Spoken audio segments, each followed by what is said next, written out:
किसी साधक ने हमसे प्रश्न किया था कि गुरुदेव, अगर अप्सरा सिद्ध हो जाती है, अप्सरा की साधना अगर सफल हो जाती है, तो फिर क्या वो साधक की ज़िंदगी को बर्बाद कर देती है, या फिर उसका जो है विवाह नहीं हो पाता है, या फिर उसके परिवार में से उस साधक की जो है दूरी बन जाती है, मतलब वह अपने परिवार से दूर हो जाता है, लोगों से मनमुटाव, झगड़ा, लड़ाई हो करके, और रिलेशन जो रिश्ते उसके परिवार के प्रति होते हैं वो ख़राब हो जाते हैं और वह अपने परिवार से दूर हो जाता है। तो ऐसा होना क्या ठीक होता है? क्या मतलब ऐसा हो सकता है? तो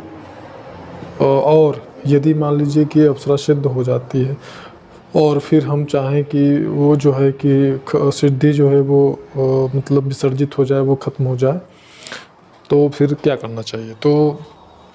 सबसे पहले हम ऐसे प्रश्न के लिए कहना चाहेंगे कि कोई भी जो साधना होती है, और ख़ास करके अगर हम अप्सरा की साधना की बात करते हैं, तो हम अपने स्वयं के मनोकामना को पूर्ण करने के लिए, स्वयं के कल्याण के लिए अथवा अन्य किसी के कल्याण के लिए उनकी जो है साधना करते हैं। और ये सब क्या है? सात्विक शक्तियाँ हैं, राजसिक शक्तियाँ हैं। ये कोई बुरी शक्तियाँ नहीं होती हैं कि जो आपका नुकसान करेंगी। आप अगर, मैं ये चैलेंज करके कहता हूँ, दावे के साथ कहता हूँ कि यदि किसी ने अप्सरा की सिद्धि कर ली हो, किसी ने भी देवी को सिद्ध कर लिया हो, तो वो उनके द्वारा अन्य किसी दूसरे व्यक्ति का, जो कि एक सांसारिक व्यक्ति हो, साधक भी ना हो, तो वो किसी एक दूसरे व्यक्ति का भी अगर वो नुकसान करवा के दिखा दे, अगर किसी को भी वो उनसे किसी को भी हानि पहुंचा दे, तो मैं मान जाऊं। जो शक्तियाँ किसी दूसरे साधक का नुकसान नहीं कर सकती, दूसरे किसी सांसारिक व्यक्ति को हानि नहीं पहुंचा सकती हैं, और जिनका कि हमारे शास्त्रों में, हमारे ग्रंथों में, यहाँ तक कि जो कि घर घर में उपलब्ध है, दुर्गा सप्तशती जो पाठ होता है, उस किताब में भी आप इनके वर्णन को पढ़ सकते हैं कि यह जो अप्सराएं होती हैं वो परम सात्विक होती हैं और राशिक होती हैं, साधकों का कल्याण करने वाली होती हैं और साधकों को लाभ पहुंचाती हैं। मतलब उनमें भी जो माता आदिशक्ति की सप्तशती का जो मतलब किताब है, उस किताब में भी अगर आप देखेंगे तो इनका वर्णन आपको मिलता है। जो अगर ऐसा समझते हैं कि नहीं अप्सरा वगैरह नहीं होती, ऐसा कुछ नहीं, तो उनके लिए मैंने ये जानकारी बताया। तो फिर ऐसी शक्तियों से यह कैसे आप सोच सकते हैं, उम्मीद कर सकते हैं कि आदिशक्ति जो है वो किसी का नुकसान कर सकती है, किसी को जो है वो पीड़ा पहुंचा सकती है? वो तो सदैव सभी का कल्याण करती है, हम सभी उन्हीं के बालक। तो उन्हीं की अनुचरी, उन्हीं की सेविकाएं, उन्हीं की जो है ये जो मतलब अप्सराएं हैं, ये उन्हीं की सानिध्य में रहती हैं, उनका ही एक अंश है। तो कैसे आप ये सोच सकते हैं कि ये आपको नुकसान पहुंचा सकती हैं? यह कभी नहीं हो सकता है कि जो है अप्सरा कभी भी अपने साधक को किसी भी प्रकार से नुकसान पहुंचाए। पहली बात तो ये भ्रम आप अपने दिमाग से निकाल दीजिए। अब दूसरी बात कि अगर मान लीजिए सिद्ध हो जाती हैं, पहली चीज़ तो सिद्ध होना ही बहुत आसान नहीं होता है। जिस प्रकार से आकर्षक जानकारियाँ सोशल मीडिया पे, यूट्यूब पे दिखाई जाती हैं, 3 दिन, 7 दिन, 11 दिन, 21 दिन में जो है